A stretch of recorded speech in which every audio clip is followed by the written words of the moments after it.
Every levering up is always followed by a deleveraging. There is no way around that. However, there is a caveat that would allow people to not experience or notice that the deleveraging is happening. So we are going to talk about all three of those pieces. What is a levering up? What is a deleveraging? Why is that always inflationary or deflationary? And then finally, how can you possibly make it so that you don't feel the pain of that deleveraging? Ready? Let's dive in.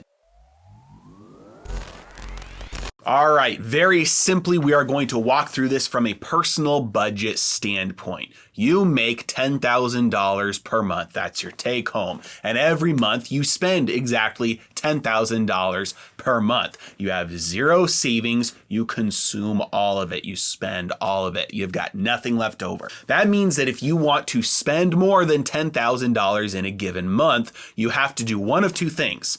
Either you have to, in this month, spend $9,000 and save $1,000 so that next month you have that surplus saved, that extra $1,000. Next month you can spend $11,000 from the $10,000 that you make plus the one that you saved from last month. Or you can go into debt. You can borrow $1,000. Now, the thing about borrowing is there's never a free lunch. You don't just get to borrow it and then everything is back to the way it was before. No, this month you borrow $1,000 so you spend $11,000.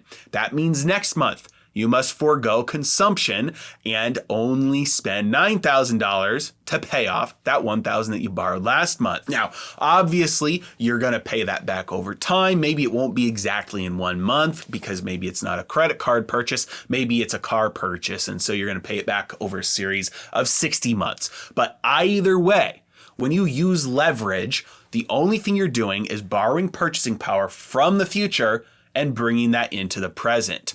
The only way around that is to have stored up purchasing power from the past that you can bring forward into the future.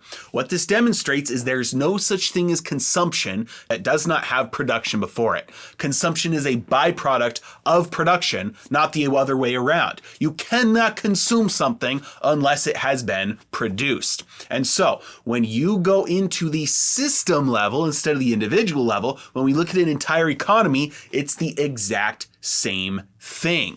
You cannot consume something that has not been produced. When we look at consumption, it follows production. And so when we look at how much money is spent, how much leverage there is in the system, how much debt there is, what the savings rate is, how much production there is, all we're doing, we're looking at these large-scale aspects of what happens on the individual level. I can make money in a certain month. I can save some of it. I can spend it on something that might help me produce more money. Like if I want to spend it on an education course, if I want to go take a programming boot camp, if I want to do something that will increase a skill that will allow me to use that and make more money. All of these things are happening at the economic level as well as the individual level. So when I say all leveraging is always followed by a deleveraging, what I'm saying is when you take out debt, it's got to be paid off in the future. There's no way around it. It's the same exact thing with an economy. That principle doesn't change just because you scale up to an economy.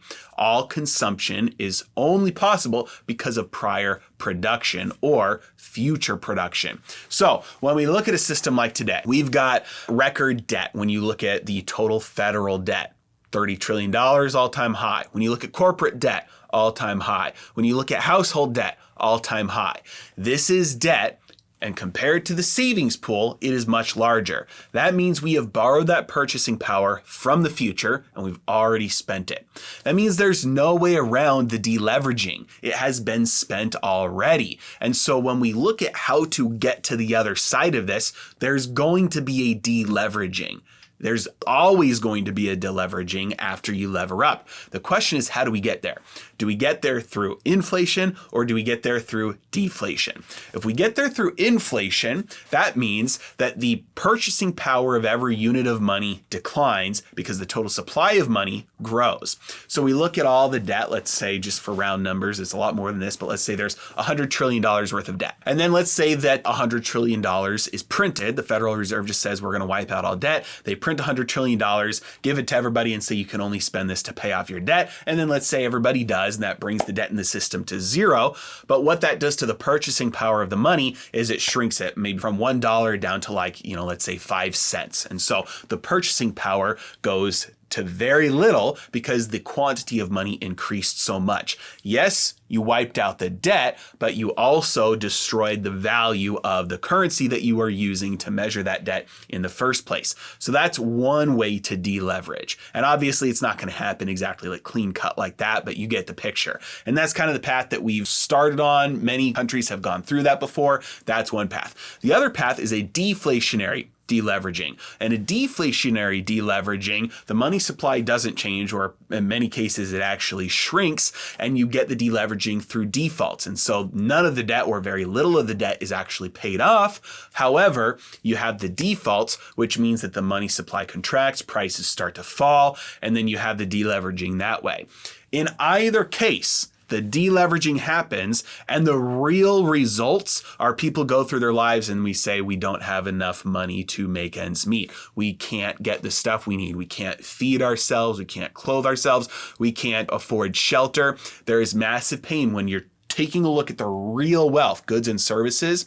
There is massive pain because you're going through a deleveraging. That purchasing power has been spent already. So whether you get through that deleveraging with inflation or with deflation, you're experiencing the same economic pain, but there is a difference in winners and losers. When you have an inflationary deleveraging, it's the borrowers who win, right? Because you got to borrow purchasing power, you didn't have to pay it back. If you go through a deflationary deleveraging, it's the lenders who win, because any lenders that do get paid back with increased purchasing power compared to what they had before, and the borrowers get squeezed and the borrowers have a lot of pain. And so there's a wealth transfer. It's not a 100% wealth transfer because a lot of wealth is actually destroyed in both circumstances, but there is a wealth transfer either to borrowers or to lenders, depending on which way you choose.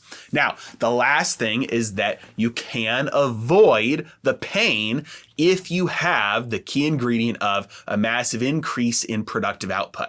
And so let's imagine a hypothetical scenario where you have artificial intelligence, general artificial intelligence. Let's say we have a breakthrough within the next week, and let's say it's open source. So all the companies out there, from individual developers through Tesla and Apple and Facebook and Google, and every company out there has access to general artificial intelligence, and they can use it in whatever way they want. Let's say at the same time we have that would be the breakthrough with robotics, because if you use that in robotics, then you can have robots learn how to do whatever you need them to do. And so at that same point, let's say we are able to have general artificial intelligence implanted in robots, and we can just tell them, learn how to go pull copper out of the ground the most efficient way, and go pull copper out of the ground. Go do that with lithium. Go do that with oil. Go make nuclear power plants safer than we currently make them. We can tell them to learn how to do all these things. They learn how to do them. They go do those dangerous jobs. And then it's just a matter of creating as many of these robots as possible. So then we're saying, okay, now we need to make robots that can make robots. And so we need to get more steel. So we're going to make robots that can get steel to make these robots. And so we build this machine within a couple of years that just starts outputting all of these artificially intelligent robots that start doing all human labor and start doing all the things that humans don't want to do, and creating all the stuff that humans could ever want and need. If we had a scenario like that, basically where labor itself becomes, we remove the scarcity on labor, that means the cost of labor essentially goes to zero. And so then the only bottleneck that you have on productive output is real resources and time, because obviously you're not going to have that anything be instant. And so then you solve those problems, you have an abundance pop up of the real things that humans want and need very, very quickly. You have a massive spike in productive output, productivity, in the real stuff that people want. That means prices collapse because suddenly everything is abundant. None of us pay for air, right? Because air is abundant. Unless you go to a place where, this is an example from Jeff Booth, if you go to a place where air is not abundant, you do have to pay for air, right? So when you go underwater, you've got to pay to get your air in your tank and take it underwater, right? And so as things become abundant, as food becomes so abundant, the cost approaches zero, as shelter, as clothing, as luxuries, as enjoyment, as all these things that we need approach zero because the cost of making them approaches zero because everything is so abundant, then the real wealth in life increases so much that the deleveraging isn't felt. It isn't painful because the deleveraging happens on the financial side of the balance sheet, the transaction on the monetary side, but the real wealth increases so quickly that it doesn't matter, because if you have an increase in productive output, then essentially what you're saying is, let's say, however you're measuring that, like GDP, if GDP were to 10x, then we could wipe out all the financial troubles, the economic troubles that we have right now, no problem, with 1 year of taxes, right? There's all sorts of solutions if productive output increased that quickly, because the real wealth advances so quickly that you can use some of that to pay off the pain and the mistakes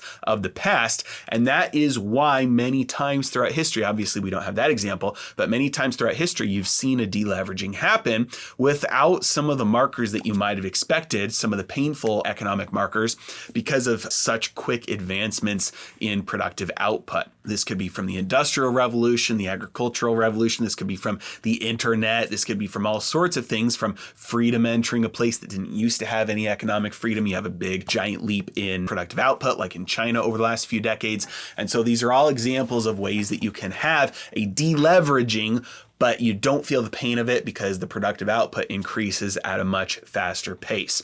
Now, I don't think that's going to happen right here. I think the bottlenecks on increasing our productive output are so severe, and the hole that we've dug for ourselves is so deep that we don't have the chances of experiencing something like that, in my opinion, is very low. But in any case, that is the reality, that if you have a spike in productive output that larger than the deleveraging or faster than the deleveraging, then you can experience that relatively painlessly.